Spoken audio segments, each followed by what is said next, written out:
So the amazing boy has done it once again for the seventh time in his third weight class.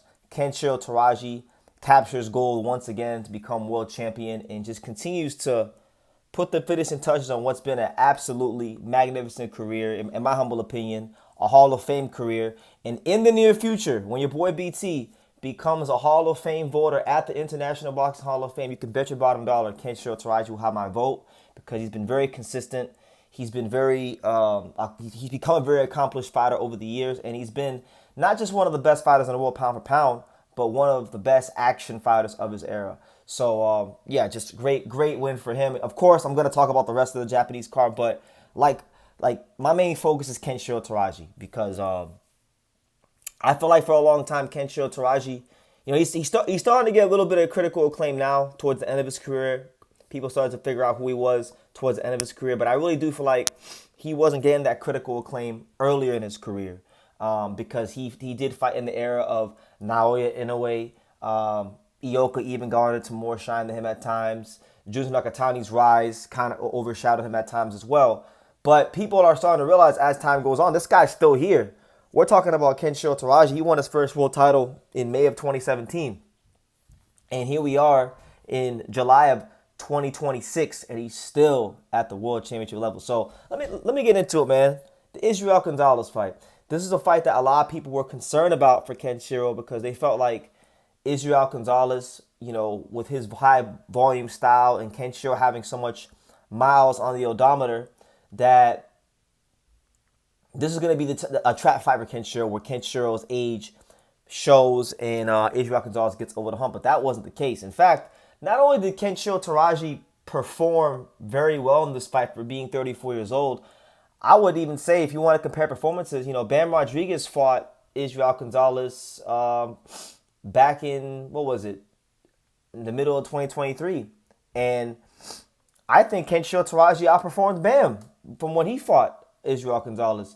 Kenshiro Teraji, one thing I liked about this fight was that Kenshiro Teraji got back to basics. Early in his career, he used to box a lot more. And somewhere along the line, he started letting his nuts hang every fight. And he has a very good jab. A very good jab. Well, I actually think it's one of the best jabs in boxing. But defensively, after he punches, he's not the most responsible guy. Now, in this fight, he boxed. He exploited the advantage he had in the foot speed department. And every time he punched and stood in front of Israel Gonzalez, he made sure to get himself up in a high guard or just do something to defensively have some sort of presence after he punched. That's been a problem for him in a lot of his fights against guys like Sego Yuriakui, Ricardo Sandoval, a lot of these guys, Carlos Canizales, a fight that a lot of people thought he lost a couple years ago. That's been where he's been at in his career, But in this fight, I feel like that was one of the biggest keys that allowed him to have such a dominant performance because he dropped Israel Gonzalez in the second round, and then he dropped him in the 12th round, right? So 2 knockdowns. He didn't get the stoppage, but it was a very clear, very precise performance from Kenshiro Teraji that captures his 7th world title, as a world title for the 7th time in his 3rd different weight class. And he becomes a champion now at 115 pounds. And I want to talk about that for a second before I get into other stuff because the 115 division is in an interesting position because of Bam not being in the weight class anymore. You got Kenshiro Teraji who now occupies the WBO title. It's actually, believe it or not, it's actually the first time Kenshiro has ever won a WBO title because Kenshiro's won all WBC and all WBA in his career. He never won the WBO title his entire boxing career. But when you look at the division right now, he occupies the WBO title, Kenshiro. You have Andrew Maloney, who's the IBF champion. And then you have David Jimenez, who recently just got elevated to champion. And then you have the WBC, which is vacant, which it's expected that Tomoya Suboy and Ricardo Malajika are going to fight for that title, right? So, a lot of interesting fights with Kenshiro. And look, I know he's not as good as he was, let's say, back when he fought Hiroto Kiyoguchi or anything like that. I don't think he's that Kenshiro anymore. But I still think in this weight class, I still think he beats the majority of the guys in this weight class. And there's a lot of great fights out there for him, both domestically in Japan and, with foreign fighters. For me, I would like to see Kenshiro Teraji fight David Jimenez. David Jimenez is a guy that I think is very underrated. I think David Jimenez is a guy that is better than like than his popularity or his reputation would suggest, and that'd be a unification fight. So I would like that, and I like to see David Jimenez in a big fight. If not that, like the only fight that really worries me for Kenshiro in this weight class, I would say is like maybe like Tomoyo Suboi, or possibly maybe like a guy like Angel Ayala, a younger Mexican fighter who doesn't have as much mileage as Israel Gonzalez. That guy, those are the kind of fighters that maybe worry me a bit about him. Maybe a guy like Jack Turner, who's really big. Maybe guys like that. But for the most part, I think Kenshiro Teraji mops most of this division with no ease, with very little problems, and is still one of the best fighters in the world. And put him back on the pound for pound list. I don't want to listen. If you got to take off Colazo or Junto, take their asses off. Kenshiro's doing more than them guys right now. And Junto, we know the story with him. He ain't done shit his last 2 fights. So that being said, Kenshiro put him back on the pound for pound list. And I'll leave it at that. Congrats to him. Now switching gears. We had another interesting fight on the card between Riku Masuda and Daigo Higa. For the WBA regular title, because we know that the actual champion right now is Bam Rodriguez, right? Or you could still say the actual champion is Seiya Tatsumi, but we won't go in that direction. As it says on paper, the actual champion is Bam Rodriguez, right? So Masuda versus Daigo Higa was going to be an interesting test for Masuda, because Masuda still, relatively speaking, he's still getting his experience in the pros. This is a guy that had 12 fights, yes, but has not boxed a lot of rounds because he's been knocking everybody out. He's one of the hardest punchers in boxing, pound for pound, in my opinion. So that being said, I think it's good for him that this fight went the full distance, because he's only went the full distance 3 times in his career, and he's never fought. It was his first 12-rounder. So it's good for Masuda to get that experience. He wins a split decision over Daigo Higa. Credit to Daigo Higa. He wore a lot of the shots very well in comparison to a lot of other opponents. Tough as nails, made out of iron. The guy just kept coming forward and was very rugged in spots of Masuda.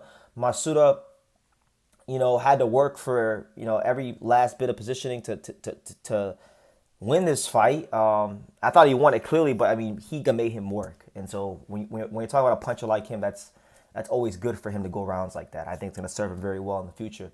So he wins the regular title, which puts him in position to potentially fight Bam Rodriguez. But Riku Masuda, listen, he has one blemish on his record, and he's trying to get right down to it. And you could even say that that he is going to fight, that he's trying to fight the actual real WBA champion, which is Seiya Tatsumi. He wants to avenge his losses to Seiya Tatsumi. He says, look, I don't care about the belt. I don't care if he's the champion or not. I'm just trying to avenge my loss, and I'm trying to run it with Seiya Tatsumi. So I think that's probably that is one of the best fights you can make in all of Japanese boxing. I think Riku Masuda versus Seiya Tatsumi would feed families, and I really need like the zone, right? Because I can't say ESPN because ESPN's not in boxing. I need ESPN or the zone, I should say. I need the zone to get the same deal they had with Japanese boxing that ESPN has, so that these fights can be more readily available to the American public, because it's ridiculous having to jump through hoops to find these fights. But that's a fight that I think people would enjoy. That would be the kind of fight where if somebody didn't know anything about Japanese boxing, you wanted to say, well, what is Japanese boxing all about? Riku Masuda versus Seiya Tatsumi, the rematch, when they do fight, is going to be one of them kind of fights. It's going to be great. I think right now I would definitely favor Riku Masuda in a rematch, just because Seiya has been through a lot in terms of punishment and wars and things like that. And he barely got out the first fight, and that was all the way back when, that was only Riku's 4th pro fight, and that was back in 2023. So he's had roughly 3 more years of experience and seeing different styles and things like that. So yeah, I think Riku Masuda will stop Seiya Tatsumi in a rematch, but it'll be a very intriguing fight to watch. I'll tell you that much. So hopefully it can happen. But yeah, nonetheless, really good performance from him against Daigo Higa, and continues to build his name as one of the top fighters in Japanese boxing right now. So yeah, there's him. And then last but not least, in the main event, you had Shokichi Iwata defending his WBC title against Erik Badillo, and I was very intrigued about this fight because Erik Badillo is a fighter that I've had a chance to watch on Pro Box. He's a guy that I am very familiar with, and he was a guy that I'm not gonna lie to you, I thought he would beat. I thought he would beat Iwata. I was not an Iwata believer, and I'm still not really that big of an Iwata believer. But I will definitely go ahead and say he wins this fight. He winds up stopping Badillo in the 11th round, and he had to get up off the canvas. Badillo dropped him in the 4th round, and Shokichi Iwata had to show some gumption. And that was a nervy part of his fight, although it was a knockdown, flash knockdown. But for the most part, he had control of the fight. I thought he boxed really well. I thought he exploited the speed advantage very, very well, and I thought was in control. Apart from the knockdown, for the majority of the fight, he was in control of the fight.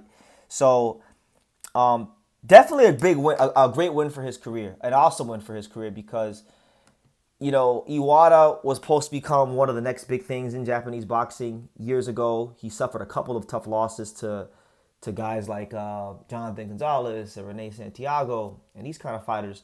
But to beat Badillo, a fighter who was 19-0, a fighter that a lot of people thought could become world champion, I think it says a lot about where he's at right now and his development.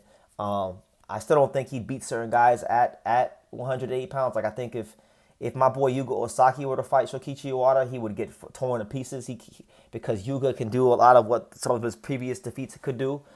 And he wouldn't have a crazy speed advantage like he had in this fight. But nonetheless, good performance from him. And I think there's really good fights out there for Iwata. You got, I think him versus Simsiri is probably the fight. That's the fight they should do, because right now, Rene Santiago and Daigo, they're gonna fight soon.